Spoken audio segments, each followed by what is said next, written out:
a widow, a blizzard, a dying animal. She called 911 to save its life. But when the police arrived, she realized she was the one in danger. The wind screamed. This was not just a storm, it was an anniversary. It had been 1 year, almost to the hour, since the same blizzard had stolen her husband, Mark. Now, Sarah sat alone in the isolated mountain cabin, a prisoner locked in by a wall of white. She had come here seeking solitude, but the silence only gave the ghosts a sharper edge. Tonight, the wind was not just the weather. It was the sound of memory screaming. And then, another sound, thin, alive, and desperate, cut right through it. The wind screamed. It was not a moan, not a whisper. It was a high, thin shriek that clawed at the corners of the small cabin, demanding entry. Outside, the Colorado Rockies had vanished, erased by a vertical wall of white. Inside, Sarah sat motionless. The only light came from the wood stove, its orange glow painting restless shadows on the log walls. A half-full mug of cold coffee sat on the arm of the chair, forgotten. She was listening, not to the storm, but through it, listening for the sound that had defined her life and then ended it. 1 year, 365 days, to the hour. This was not a storm. It was an anniversary. She had moved here, to this isolated ridge above Telluride, 6 months ago, believing the solitude would be a balm. She had been wrong. The silence of the mountains only amplified the ghosts. The cabin, which she'd bought online for its stunning views, had become a tomb. On the mantel, a framed photo glinted. Mark, his arms wrapped around her at the summit of some forgotten peak, his grin wide enough to challenge the sun. Mark, who had died on a night exactly like this, on a stretch of frozen highway less than 50 miles away. Sarah was an ER nurse, or she had been. Her hands, which had set bones, packed wounds, and rhythmically compressed the chests of strangers, had been useless that night. She had been on the other end of a dying cell connection, listening to his breath grow shallow, his words slurring from the cold and the blood loss. "I'm getting sleepy, Sar," he'd whispered. "No, Mark, you don't get to sleep. Talk to me." She had screamed into the phone, her voice raw, pacing the sterile white floor of their Denver condo. "The rescue is coming. You just have to hold on." But they hadn't come. Not in time. The blizzard, they said. Too thick, too fast. Now, the same blizzard was back, a cruel, precise repetition. Sarah had spent the day in a fog of ritualistic grief, feeding the fire, checking the latches, tracing the condensation on the window panes.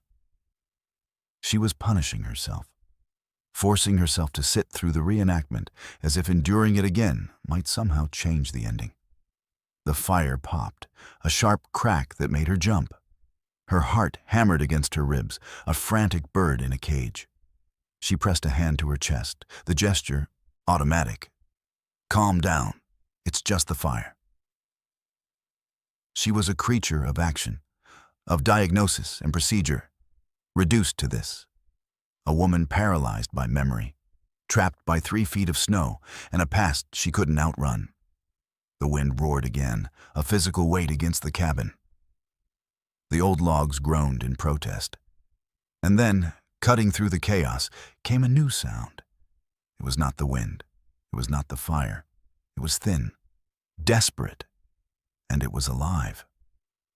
Sarah's head lifted, her body tensing. The coffee mug on the armrest vibrated. She told herself it was a branch or the ice. But she had been an ER nurse for 10 years. She knew the sound of pain. She knew the precise, needle-thin cry of a life that was about to be extinguished. It came again, higher this time, almost swallowed by the storm. A living thing was out there, dying in the snow, On the anniversary of the night her world had ended because no one could get there in time.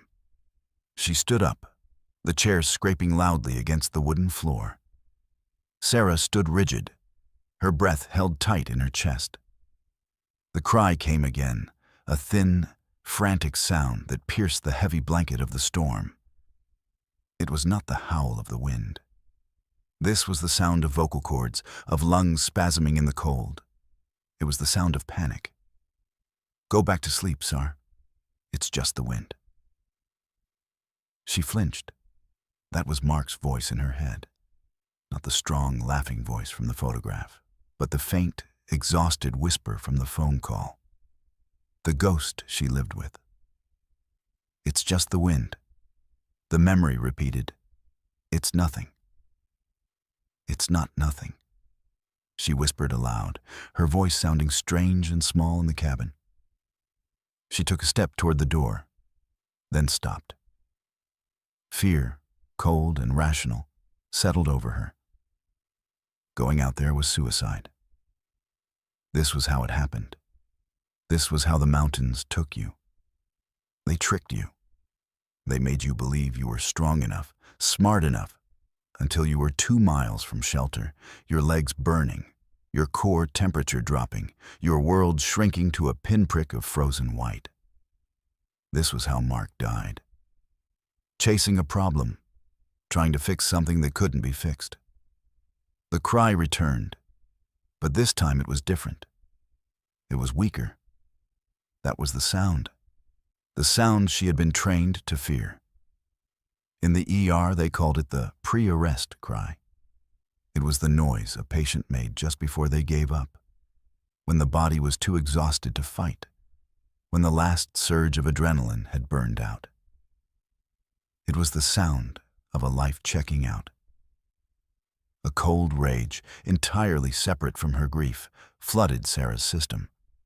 It was the old, familiar feeling from a code blue call. The world snapped into sharp, unforgiving focus. She was not going to sit here, warm and safe, and listen to something die. Not again. Not on this night. The memory of Mark's ghost in her head didn't fade, but its power shifted. The guilt of his death, the crushing, paralyzing weight of her failure, suddenly became a propellant. It was a white-hot fury. She hadn't been able to save her husband. She hadn't been able to reach through the phone and hold the artery that was bleeding him out. She hadn't been able to breathe for him when the cold paralyzed his lungs. But this thing outside, this she could reach. She moved not with panic, but with the swift, economical precision of the ER. Her body knew the drill. In 30 seconds, she was unrecognizable. Her small frame was buried in the heavy, down-filled parka Mark had bought her, the one she hadn't touched since his funeral. Her hands, shoved into insulated gloves, felt clumsy but warm. She grabbed the heavy, million-candle-power flashlight from its charging port by the door. She paused, her hand on the deadbolt.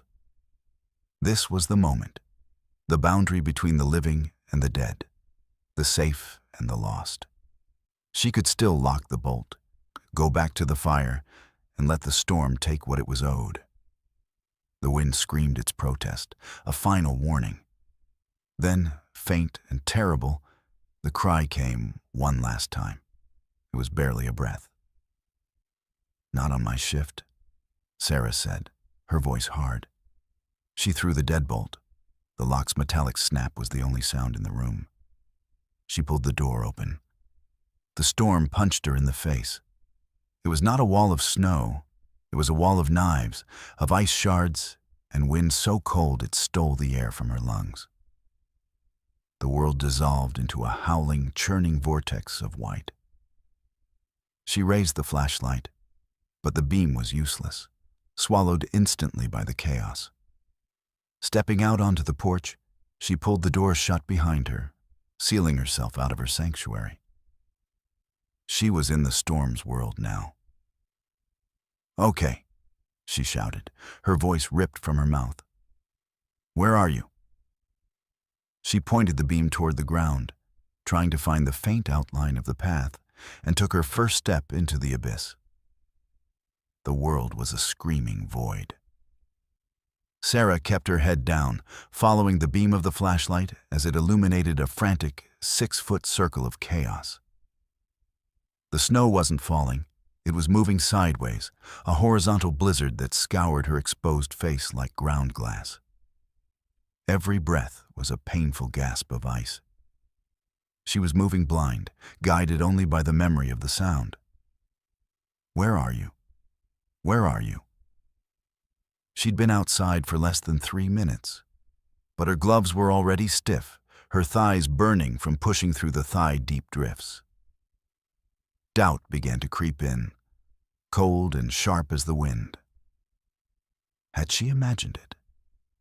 Was it just a ghost, another echo of the past? She stumbled, her boot catching on something buried, a rock, a root, and fell forward, landing hard on her hands and knees. The impact knocked the wind from her lungs. The flashlight flew from her grasp, skittering across the icy crust before coming to rest against a snowbank, its beam pointing sideways into the white. "No!" she yelled, scrambling after it.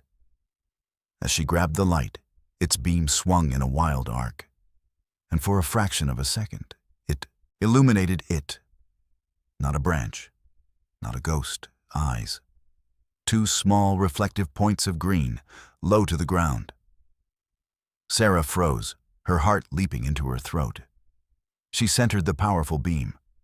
There, half buried in a drift at the base of a large pine tree, was a small, shivering mound of spotted fur. It was so small, no bigger than her boot, its coat matted with ice. It was a bobcat kitten. It was alive, but barely. Its head lifted, a weak, trembling movement, and it let out the same cry she had heard, though this one was thin and weak, more a sigh than a sound. Her ER training slammed into place, overriding all fear. Patient found, hypothermic, in distress. She lunged forward, falling to her knees beside it. "It's okay," she said, her voice rough. "It's okay, I've got you." The kitten was too weak to fight, offering no resistance as her gloved hands scooped it up. It felt impossibly light, a fragile collection of bones. She fumbled with the zipper of her parka, pulling it down just enough to tuck the creature inside, against the warmth of her own body. The kitten burrowed in instantly, a tiny, desperate movement. Sarah zipped the parka back up, sealing the small life inside. A wave of profound, almost dizzying relief washed over her. She had done it. She had beaten the storm. She had saved something. She pushed herself to her feet, ready to fight her way back to the cabin's warmth. But as she stood, a new sound cut through the wind. A low, guttural groan of agony. It hadn't come from the kitten. It had come from the shadows behind the pine tree. The kitten in her jacket began to squirm, not in panic, but with a strange, directed energy, pushing against her chest as if trying to get back to the sound. Sarah's blood ran cold. "What?" She raised the flashlight again, pushing the beam past the small depression where the kitten had been, deeper into the darkness under the heavy pine boughs. At first, she saw nothing, just snow, bark, and shadow. Then she saw the chain. It was thick, black, and pulled taut, disappearing into the darkness. She followed it with the beam, and then she saw hell. The mother bobcat was there. She was not a ghost, she was a nightmare. She was stretched flat on the snow, her body convulsing in silent, rhythmic waves. Her yellow eyes, wild with an agony Sarah couldn't comprehend, were fixed on her. And then the light found her leg. It was a steel-jaw trap, the kind Sarah had only seen in movies. A heavy, metal circle of interlocking teeth, rusted and brutal, had closed over the bobcat's front paw, crushing bone and flesh into a dark, frozen mass. The snow around the trap was not white. It was a dark, horrific circle of frozen blood. The mother had been here for a long time, pulling against the chain, trying to get free, trying to get back to her kitten. Sarah's mind, the clinical, detached mind of a nurse, registered the facts. Traumatic amputation, massive blood loss, hypovolemic shock, septic. The mother let out another of those terrible low groans. She wasn't looking at Sarah as a threat. She was looking at her as a failure. The title of the story Sarah had been living in her head for the past year, the story of a tragic accident, of nature's cruel indifference, was wrong. This was not an accident. This was not the indifference of the storm. This was a trap, a deliberate, man-made, metal-toothed trap. The trap was real. The realization hit her like a physical blow. The storm, the cold, the darkness. They were no longer the enemy. They were just the scenery. The real monster was human. For a second, Sarah couldn't move. Her mind was a static-filled void, caught between the impossible, agonizing image of the mother and the tiny, trembling life huddled against her own chest. The wind howled, mocking her paralysis. Move, move. The nurse, the professional, took over. She couldn't save the mother out here. Not alone. Not in this. She needed tools. She needed help. She turned and ran, plunging back through the drifts, her legs leaden, her lungs burning. She no longer felt the cold. All she felt was a sickening, frantic race against a clock she couldn't see. She burst back into the cabin, slamming the door against the storm, the sudden silence of the room deafening. Okay, she panted, her fingers fumbling with the zipper of her parka. The kitten, dazed by the warmth and light, looked up at her with enormous, terrified eyes. She gently placed it on the hearth, on the soft rag rug near the fire, before sprinting to the corner where her cell phone sat in its charging cradle. 1 bar, sometimes 2. It flickered. Come on. She dialed 911, her thumb slipping on the glass. Telluride 911, what is your emergency? The voice was automated, calm, and utterly inhuman. I need help, Sarah stammered, pacing. I'm on Ridge Road, the old Reed cabin. There's an animal, a bobcat, caught in a trap. It's dying. Please hold for a dispatcher.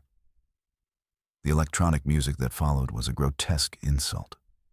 She stared out the window at the black, swirling chaos, knowing that 20 yards away, a life was being extinguished with every synthesized note. Finally, a click. This is Sheriff Donovan, a new voice said. It was not the voice of a hero. It was gravelly, heavy with exhaustion and a profound indifference. What's the problem, ma'am? Sarah explained it all again, faster this time, the words tumbling out. A bobcat, a mother. Her kitten is here. It's freezing. She's bleeding. Ma'am, slow down. Donovan sighed. You're saying a cat is hurt? Not just hurt. Sarah's voice rose, the ER nurse's edge cutting through. She's caught in a trap, a big one, a steel jaw trap, I think. Her paw. It's almost gone. There was a pause on the other end, a different kind of silence. The tiredness in his voice didn't lift, but it changed. It became flat, official, and cold. A steel jaw, you say? He wasn't asking, he was confirming. Up on Ridge Road? Yeah, that'll be Vince's line. Sarah's mind blanked. Vince? What? Who is... It's an illegal trap, isn't it?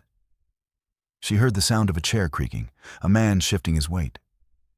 That's a matter of opinion, ma'am. It's private property. My advice is you don't touch it. Go back inside and let it be. Let it be? Sarah's voice was dangerously quiet.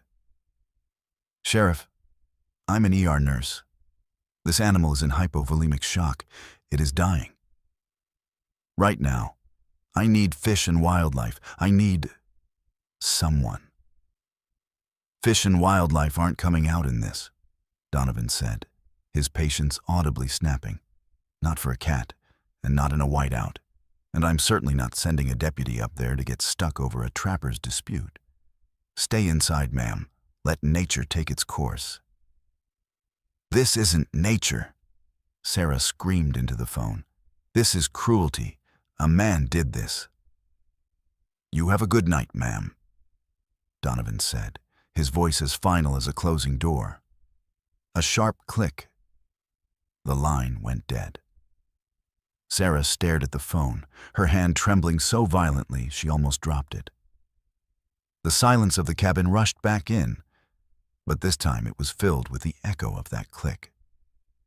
It was the same click, the same sound as the automated message on Mark's phone when his battery finally died. The same sound as the dispatcher in Denver telling her the rescue crews were delayed. The system. The fucking useless, broken-down system. She had called for help, and the system had hung up on her. It had told her, in no uncertain terms, that the life she was trying to save didn't matter. That her panic was an inconvenience. The helplessness she'd felt, the cold, grieving, victimized helplessness, vanished. It didn't just fade. It was burned away by a sudden, glacial, and absolutely focused rage. She looked at the kitten by the fire. She looked at the door. Fine, she said to the empty room. No one is coming. The phone in her hand felt cold and useless, a dead piece of glass and plastic. She didn't throw it. She placed it deliberately on the table, a conscious severing of her connection to the world that had just failed her. The wail of the wind was no longer a threat. It was a distraction. The fire's pop was no longer a comfort. It was an irrelevance. In the sterile, silent operating theater of her mind, the grieving widow was scrubbed out. The panic, the fear, the crushing weight of her anniversary, all of it was shoved unceremoniously into a biohazard bag and kicked to the side. The charge nurse was on duty. Sarah's eyes scanned the room, not as a home, but as an inventory. Her gaze fell on the kitten, which had crawled into a trembling ball on the rug. Patient one, she murmured. Hypothermic, but stable. Needs warmth and observation. Her gaze snapped to the door. Patient two. Massive trauma. Unstable. Hypovolemic. In active arrest. Her mind, which had been a fog of painful memories, was, suddenly, beautifully, a series of clear, linear steps. 1. Stop the bleeding. 2. Treat the shock. 3. Get her out of the cold. 4. Deal with the trap. She moved. She didn't run to her coat. She went to the tall pine closet near the back door. Mark had used it for fishing gear. She used it for her real supplies. She pulled out a large, heavy-duty black canvas bag. Her go bag. The trauma kit she'd always kept in her car for highway accidents. It was not a simple first aid box. It was a mobile ER. She unzipped it on the floor. Syringes, IV bags, rolls of gauze, sterile pads, sutures, tourniquets. All useless if she couldn't get the patient free. She needed something else. She walked to the mudroom, her boots thudding on the plank floor. She pulled the string for the bare overhead bulb. The small room was filled with shovels, snowshoes, and Mark's old tools. And there, hanging on the wall, was what she was looking for. A pair of 3-foot-long bolt cutters, red handles, heavy steel jaws. He'd used them to cut a chain on their storage unit once. She grabbed the cutters. The metal was cold and heavy in her hands, a solid, tangible solution. This was a tool she understood, a problem she could fix. She turned back to the main room, her movements swift, economical. She grabbed 2 thick wool blankets from the chest at the foot of her bed, one for warmth, one for a gurney. She took the last strip of jerky, Mark's favorite teriyaki, from the pantry and shoved it in her pocket. Finally, she went back to her parka, zipping it up with sharp, angry tugs. She put on her gloves. She picked up the bolt cutters in one hand and the heavy trauma bag in the other. She paused at the door, but not in fear. It was the pause a surgeon takes before making the first cut. A final, mental check of the procedure. She was no longer a victim hiding from the storm. She was a first responder, and she was going to a call. The kitten let out a small cry from the hearth, as if it knew it was being left. "Stay," Sarah commanded, her voice low and absolute, the voice she used with panicked family members in the ER waiting room. "I'm going to get your mother." She opened the door. The storm roared in, a blast of white and noise. Sarah didn't flinch. She just lowered her head and walked straight into its teeth. The fight back to the tree was a brutal, staggering hell. The snow, which had been thigh-deep, now felt like waist-deep, wet concrete. The bolt cutters, weighing a solid 20 pounds, were an anchor, banging against her leg. The trauma bag, slung over her shoulder, threw off her balance with every step. She was no longer just fighting the storm. She was fighting physics. She fell twice. The second time, she landed hard on her chest, the wind exploding from her lungs. For a moment, she just lay there, her face pressed into the snow, the taste of ice and failure on her tongue. Get up, or you die here. Just like him. That thought was a jolt of pure adrenaline. She pushed herself up, her arms screaming, and lunged forward. She found the tree, not with her eyes, but by colliding with its trunk. Okay, she gasped, leaning against the rough bark, her lungs on fire. She swung the flashlight beam down. The scene was worse. The mother bobcat's eyes were half closed, filmed over with a dull, exhausted glaze. She was no longer convulsing. She was just lying there. The snow around her was a darker, more frozen map of her struggle. "No, you don't," Sarah hissed, her voice a low growl. "You don't get to die. I'm in charge now." She dropped the trauma bag and the cutters beside the animal. The mother's head twitched. A low rattling sound came from her chest. A growl, but it was so weak it was barely a vibration. "Easy," Sarah said, her voice dropping into the low, calm register she used for terrified patients. "I'm not going to hurt you. I'm here to help. You're going to hate this, but it's going to get you free."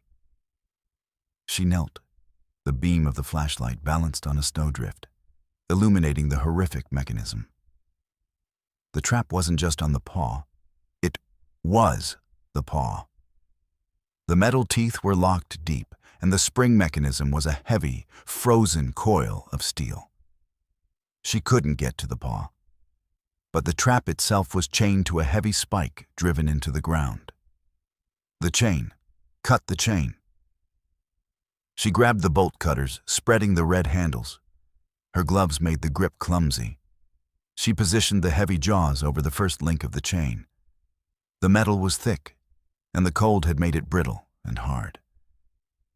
"Okay," she grunted. "Come on." She put all her weight into the handles, squeezing, her muscles screaming. The steel jaws bit, but the chain held. Damn it. She tried again, repositioning, putting her knee on the frozen ground for leverage. She never heard him. The wind was too loud. A high-pitched, mechanical roar suddenly tore through the shriek of the storm.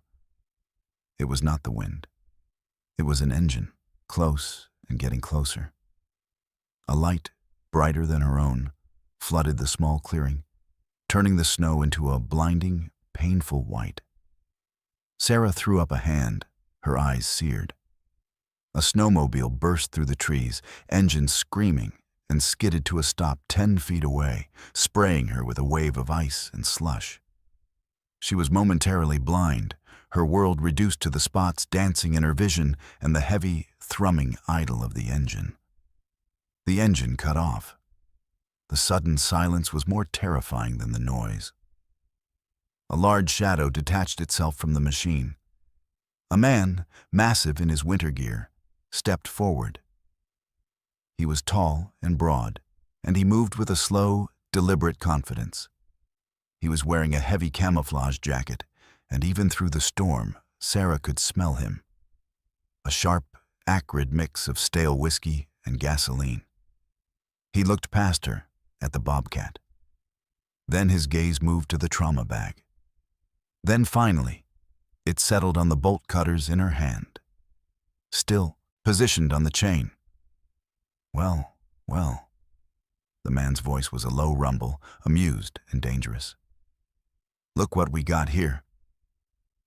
He took another step, his face now visible in her flashlight beam.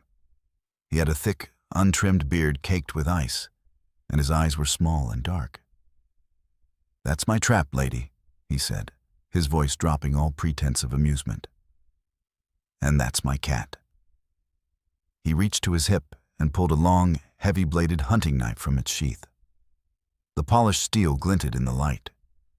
"Step away," he said. "Not as a request, but as an order. Or I'm going to make you." The beam from Sarah's flashlight wavered, catching the dull shine of the knife as Vince took another slow, heavy-booted step.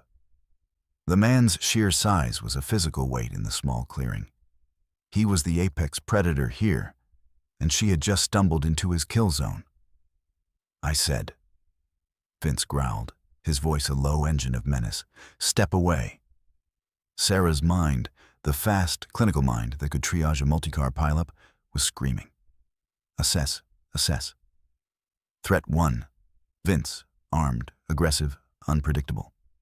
Threat 2, the storm, constant, draining. Threat 3, the patient, fading. She was trapped. Her gaze flicked to the bolt cutters, still in her hand. A weapon? No. Too heavy, too slow. He'd be on her before she could even lift them. This is an illegal trap," she stammered, her voice sounding high and thin. It was a pathetic defense, the appeal of a citizen in a world that had no laws. Vince laughed, a harsh, barking sound that was snatched by the wind. "Illegal? Honey, this is my property. This is my living.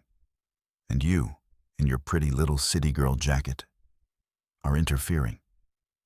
He lunged, not at her, but at the trauma bag. He kicked it, sending the black canvas bag sliding across the snow, its contents spilling. Syringes and gauze rolls scattered into the bloody slush. "No!" Sarah screamed, a raw, involuntary cry of rage. Vince grinned, seeing he'd struck a nerve. He raised the knife. "Now, I'm going to finish what I started, and then you're going to go home and forget you ever saw me. Or I'm going to have to." He was cut off by a new sound, a heavy diesel rumble and a flash of blue and red lights painting the swirling snow. The lights were not on a siren. They were on a rotator bar, casting a ghostly, pulsing glow over the clearing. A heavy-duty police-issue truck, its tires wrapped in chains, crunched to a stop on the ridge just above them. The beam of a spotlight flooded the scene, pinning all three of them, Sarah, Vince, and the dying cat, in a circle of harsh, interrogating light. A door slammed. A figure emerged, silhouetted against the lights. "Sheriff!" Sarah screamed, a wave of impossible, delirious relief crashing over her. "Thank God. This man, he threatened me. He has a knife. The trap, it's his." Sheriff Donovan stepped into the light, his parka pulled up, his face grim. He didn't look at Sarah. His gaze was fixed on Vince. He walked down the small incline, his boots making deep, steady tracks in the snow. "Having a problem here, Vince?" Donovan's voice was calm, almost casual. Vince, caught in the spotlight, didn't lower the knife, but his stance relaxed. He spat a dark stream of tobacco onto the snow. "Just cleaning up some trash, Sheriff," Vince said, hooking a thumb toward Sarah. "This crazy city bitch came out here trying to steal my property, started cutting my chain." Donovan finally turned his cold, indifferent eyes to Sarah. He looked at the bolt cutters in her hand. He looked at her terror. He looked at the spilled trauma bag. "He's lying!" Sarah cried, scrambling to her feet. "His trap is illegal. This animal, her kitten, is in my cabin. He threatened to hurt me." Donovan just stared. He was looking at her, but his expression was the same one from the phone call.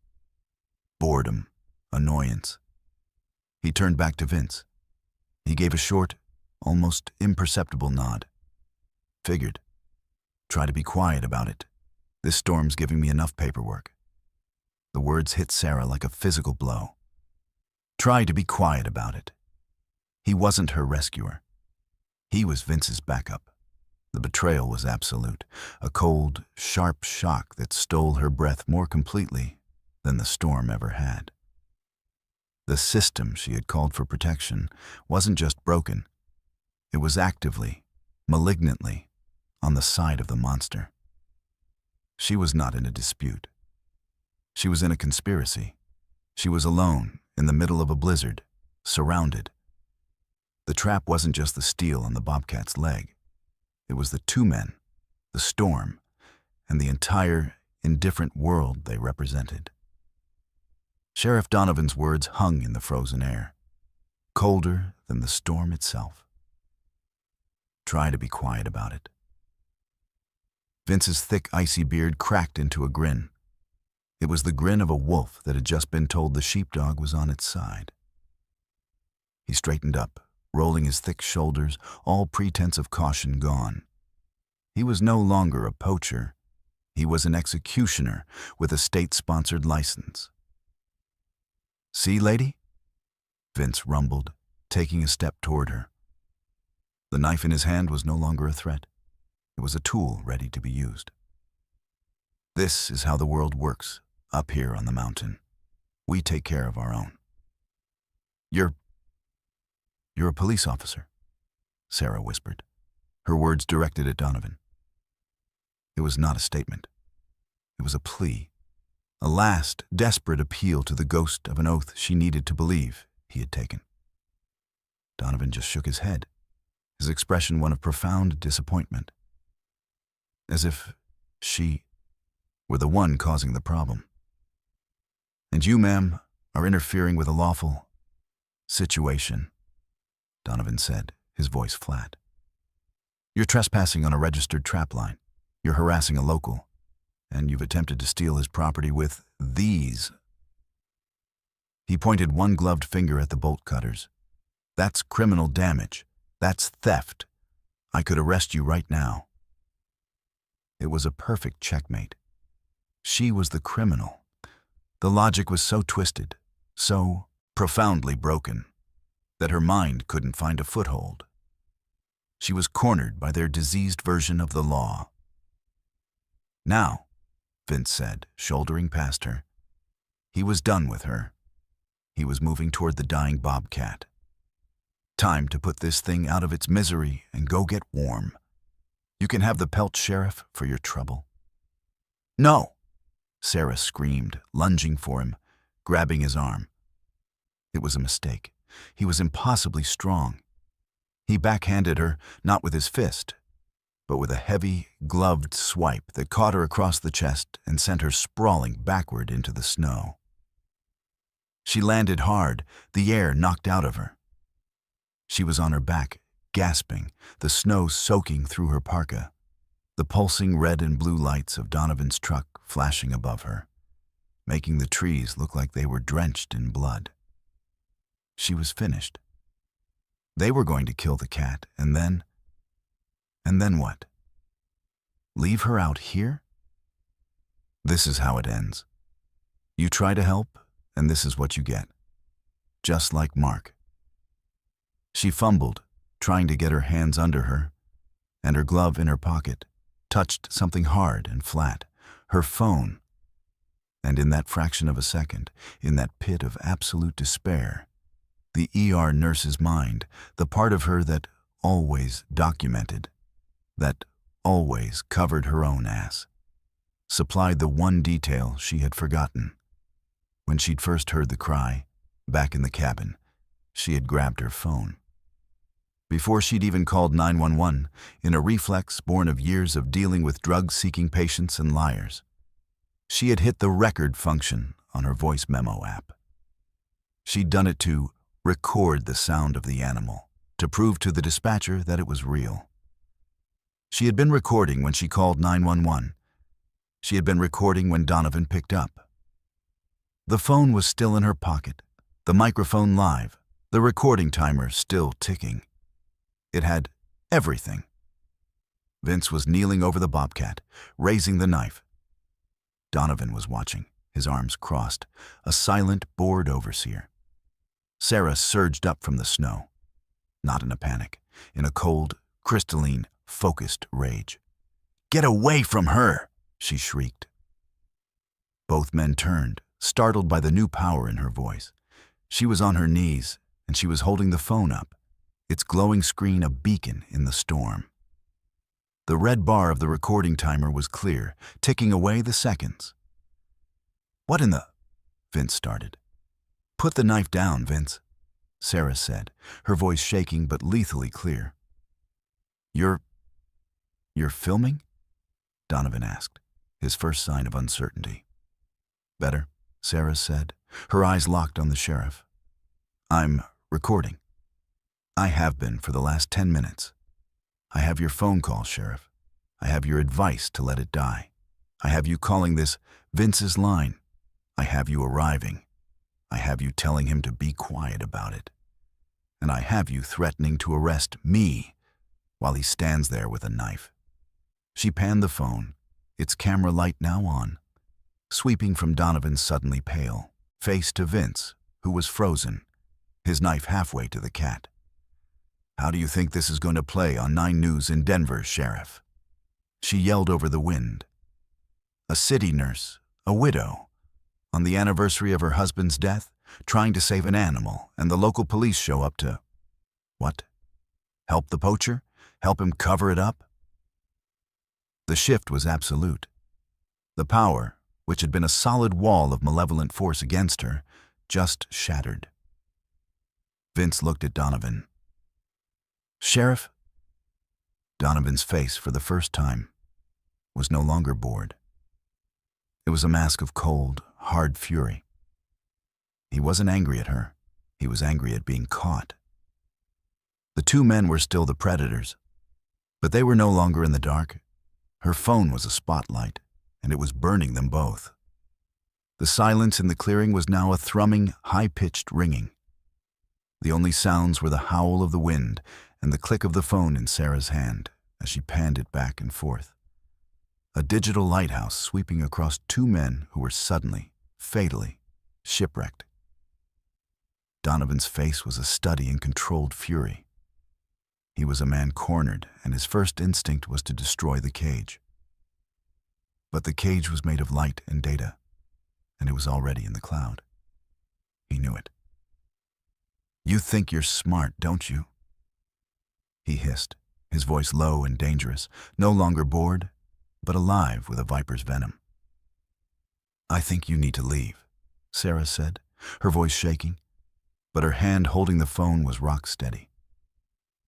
"Both of you, right now, or I'll hit send. I'll send it to every news desk in Denver, and I'll send it to the state AG. Vince looked at Donovan, his small, dark eyes suddenly confused. The world, which had been so simple, cops, poachers, and prey, had just become complicated. "Sheriff, what is this?" We ain't done nothing wrong. Shut up, Vince, Donovan snapped. He took one step, not towards Sarah, but away from Vince, a visible, tactical severing of their alliance. He was already building his defense. "This is a misunderstanding," Donovan said, his voice now a parody of official calm, aimed directly at the phone. "This woman is hysterical. We're out here in a blizzard. And you're collaborating with a poacher using an illegal trap," Sarah finished for him. "I have the entire conversation, Sheriff, including the part where you told me to let it die. Now go." For a long, terrible moment, nobody moved. The storm raged, a neutral, howling witness. Vince was looking at the Bobcat, then at his knife, then at Sarah. He was a man of simple violence, and he was clearly calculating if he could stop her before she could send the file. Donovan, the smarter of the two, knew better. "Vince," he said, his voice a flat, dead command. "We're leaving." "But my cat," Vince protested, his voice a high-pitched whine of greed. "That's a $500 pelt." "The cat's gone," Donovan said, his eyes locked on Sarah with pure hatred. "This whole line is gone. Get on your machine, now." Vince looked from his partner to Sarah. He was a man defeated, but his rage needed a target. He spat at her feet. "You'll regret this," he snarled. "You've got no idea what you just stepped in. These mountains, they have rules." "Then you should have followed them," Sarah said. Vince let out a wordless roar of frustration and turned, stomping back to his snowmobile. Donovan didn't move until Vince had started the engine. The sheriff gave Sarah one last look. It was not a threat. It was a promise. Then he turned, his broad back rigid, and climbed the incline to his truck. The diesel engine rumbled, and the snowmobile screamed. Within a minute, the lights, the noise, and the men were gone, swallowed by the storm as if they had never been. Sarah was alone again. She stood there, trembling, the phone still in her hand, until the adrenaline crash hit her so hard her knees buckled. She fell to her hands, the phone dropping into the snow. For a moment, she was just a woman in a storm, gasping, her body shaking uncontrollably. Then, a low groan. "The patient." She snapped back. She found the phone, saved the recording, and shoved it deep into her pocket. Then she turned to the real work. She grabbed the bolt cutters. This time, there was no hesitation. She jammed the steel jaws onto the chain, planted her boot, and threw every ounce of her body weight, every scrap of her rage and grief, into the handles. There was a high-pitched, agonizing, metallic scream, and then a loud snap that echoed, sharp and final, through the trees. The chain was broken. The Bobcat mother was free from the trap's anchor, though the trap itself was still clamped to her ruined leg. Okay. We're moving," Sarah panted, grabbing the trauma bag. She knelt beside the mother, whose eyes were now open, watching her with a terrifying, lucid intelligence. "This is going to hurt," Sarah said, her nurse's voice returning. She pulled out a sterile pad and a roll of gauze. She gently, firmly, pressed the pad against the worst of the bleeding, just above the trap. The Bobcat let out a low, hissing sound, but she was too weak to fight. "I know. I'm sorry. I'm trying to help," Sarah murmured, her hands moving fast, wrapping the gauze tight, creating a pressure bandage. Her fingers, even in the gloves, were numb, the dexterity almost gone. But her training was muscle memory. She tied it off, the knot tight. The Bobcat's breathing was shallow, ragged. Sarah looked at the animal's face, its fur matted with ice and blood. And in that moment, as her bare-skinned wrist emerged from the glove, while she fumbled with the knot, The bobcat did the impossible. It uncurled its tongue, a rough, pink thing, and gave her wrist a single, weak, deliberate lick. The contact was a small, warm shock against her frozen skin. It was not a bite. It was not a threat. It was a connection, a recognition, a wordless, primal thank you. And that's what broke her. The damn of the last year, the grief for Mark, the rage at the system, the terror of this night. It didn't just crack, it exploded. A deep, racking sob tore itself from her chest. Tears froze instantly on her cheeks, a searing, painful cold. She knelt there in the snow, her hands covered in the blood of a wild animal, and cried. She wept for her husband. She wept for the dying cat. And for the first time, she wept for herself. The cry lasted only a moment. It was a pressure valve releasing. Then she wiped the frozen tears from her face with a bloody glove, took a deep, shuddering breath, and got back to work. She spread the heavy wool blanket on the snow next to the mother. "Okay, Mama," she whispered, her voice thick. "We have one more trip to make." She woke to silence. The discovery was slow, a reluctant climb from the depths of exhaustion. The wind, which had been a screaming psychic assault for 24 hours, was gone. The absence of its howl was so profound, so absolute, that it felt like a new, heavier sound. Sarah was in the armchair, her neck locked at a painful angle, the heavy wool blanket thrown over her. The cabin was ice cold. The fire in the stove had died hours ago, leaving behind a gray tomb of ash. Her body was a constellation of deep, throbbing aches. Every muscle she had used to fight the storm, the poacher, and the trap, was now screaming in protest. Then, the memory of the night hit her, sharp and sudden. The cats. She hadn't brought them inside the cabin. The mother was still a wild, unpredictable animal. But she couldn't leave them. After the adrenaline of the confrontation had faded, a new, desperate strength had taken over. She had gone back to the shed. She had shoveled a path. She had dragged the heavy wool blanket, with the mother bobcat on it, a dead 90-pound weight, through the snow foot by agonizing foot. She had settled them on a bed of dry hay in the corner, the kitten tucked against the mother's belly. She had left water and the jerky from her pocket. She had closed the shed door, leaving it open just a crack for air.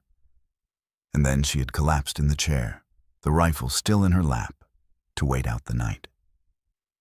Now, in the pale gray light of dawn, a new cold fear gripped her. Had she done all that, only for them to die in the cold? She pulled herself from the chair, her legs almost buckling. She didn't bother with the fire.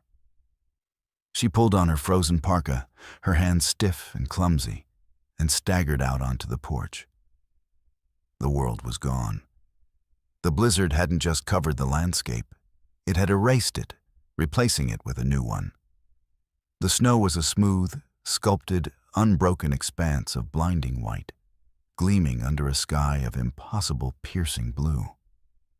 The air was thin, sharp, and so still it felt like the inside of a glass bell.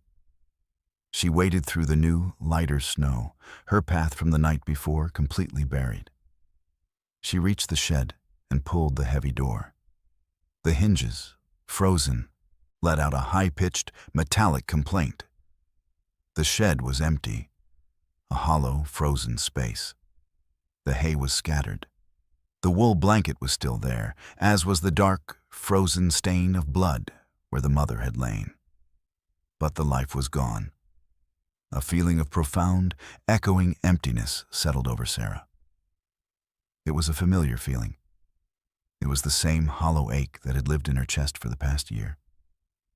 She had fought the storm, the law, and a man with a knife. And for what? They were gone.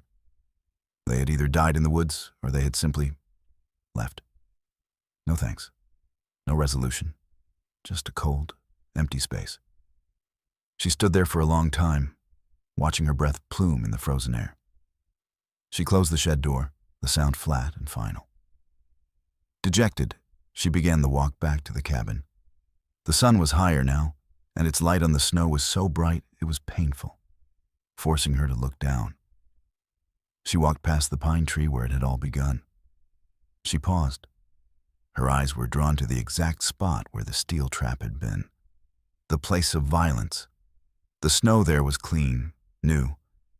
She expected to see nothing, just a fresh start. But something was there. It was not a track.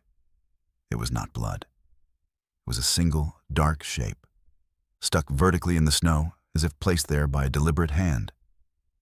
She stepped closer, her heart suddenly tight. It was not a stick. It was a feather. It was a single, perfect, foot-long tail feather, black and white barred with a white tip, a golden eagle. Here in the high country, in the beliefs of the Ute who had once walked these lands, you didn't find an eagle feather. It was not a random event. An eagle feather was a gift. It was the highest symbol of courage, of strength, of healing. It was a connection to the sacred. It was planted in the snow exactly where the iron chain of the trap had been spiked to the ground. Sarah sank to her knees. She stared at it, her numb fingers tracing the perfect, sharp edges of the vein. This was not a payment. This was not a thank you. This was an answer. The mountain had taken her husband. It had brought her to her knees in grief. Then it had sent its broken, its wounded, its desperate to her door. It had tested her. It had sent the very worst of humanity to challenge her. And she had not failed. The bobcat hadn't left this. The mountain had. The wild, in its silent, brutal, and sacred language, had made a trade. It had taken the rusted steel of the trap and replaced it with this. She gently, reverently, pulled the feather from the snow. She held it up. The sunlight passed through it, illuminating its complex beauty. She looked up at the high, jagged peaks of the Rockies. They were no longer a graveyard. They were no longer a prison.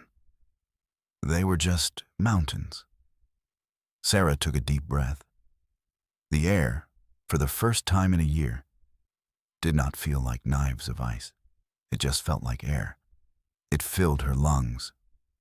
She held the feather to her chest, stood up, and walked back to her cabin.